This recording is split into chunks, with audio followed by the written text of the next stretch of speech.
montaje policial, porque hubo irregularidades en la detención. Los efectivos policiales no se presentaron como tal, hubo un allanamiento legal a la casa que no tuvo orden del fiscal, y por eso estamos velando las irregularidades del caso.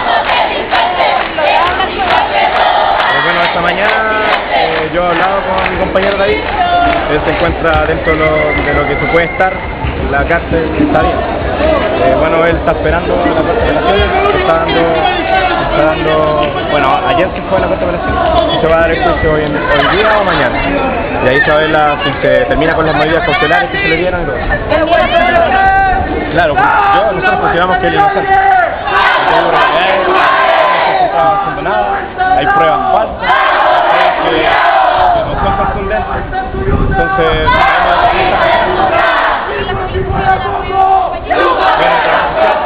a raíz de las mediciones estudiantiles, igual sigue en paro a raíz de la prisión de nuestros compañeros.